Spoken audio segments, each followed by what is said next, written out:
Rainstorms can deliver a tremendous amount of water in a short period of time. To prevent flooding, this water must be captured and transported away from homes and businesses. In parts of southeast Michigan, older combined sewer systems use a single pipe to transport sewage and stormwater. Heavy rainstorms can overload sewers and create unwanted combined sewer overflows, or CSOs. Retention treatment basins, also known as RTBs, are being used to treat the flow from these overloaded sewer pipes and prevent untreated discharges from entering our lakes and rivers. RTBs are like environmental fire stations. When nature brings a heavy rainstorm that threatens to overload the sewer system with polluted stormwater, they automatically begin operating to protect our waterways. RTB operators work through the night, sometimes for days, to keep the treatment process going, discharging only the treated flows that cannot be stored. RTBs provide a great service that largely goes unnoticed but can be seen in more recreation opportunities and the return of wildlife to our rivers.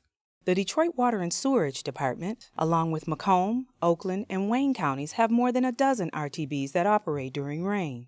These facilities are regulated and monitored by the Michigan Department of Natural Resources and Environment and have made great strides in reducing water pollution.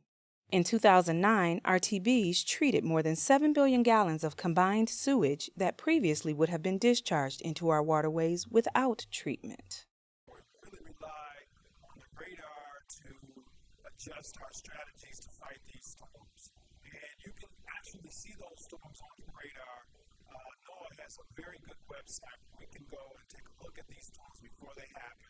And through experience, we know just about the volume of rain that would actually force a facility to take on flow and possibly discharge. So the radar is a very good tool that we use now to prepare for storms at each of our facilities.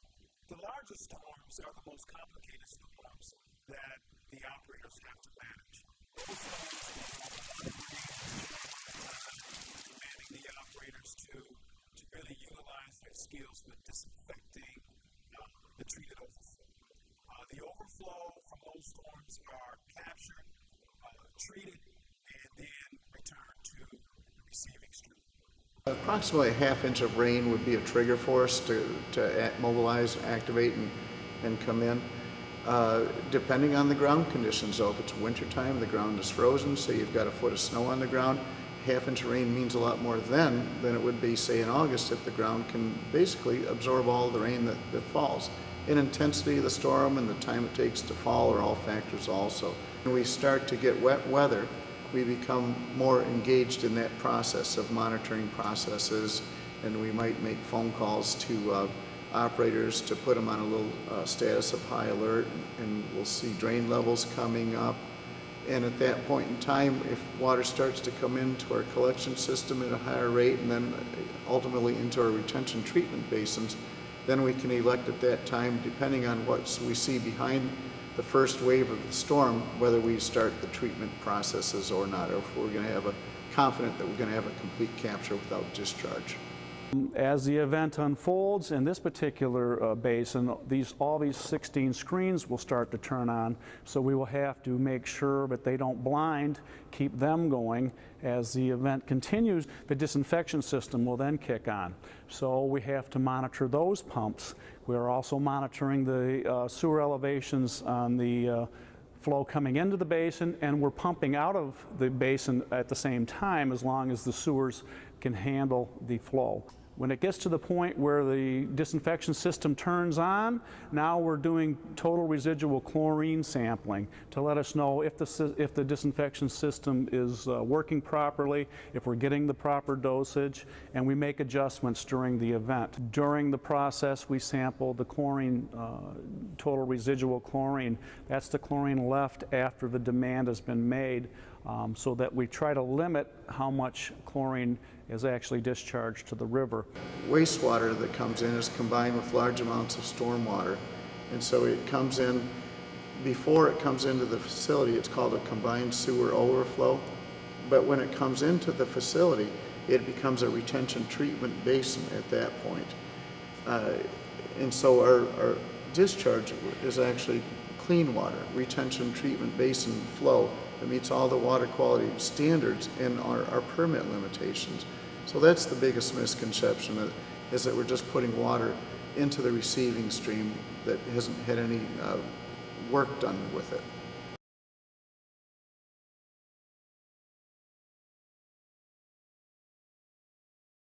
We capture approximately 70% of our rain events. We have a discharge on about, conversely, 30% of them. So it's the exception when we have a discharge. We capture, completely contain, and then dewater and send to the Detroit system the large majority of our events.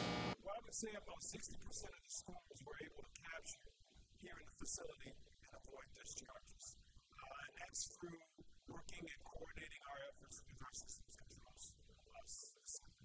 Average discharge is around 100 million gallons if we do discharge.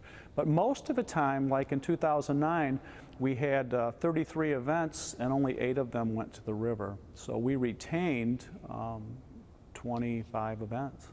There's what we call an operational protocol for dewatering the whole collection system along with our first-year customers in their facility. We look at measurements in the collection system, and based on those measurements in the collection system will allow DWSD to dewater our facilities. We tend to let our first-year customers dewater their facilities first, and then after they're done, then we will dewater our facilities. Here at Containment Creek, the RTB is dewatered by way of 4 large dewatering pumps.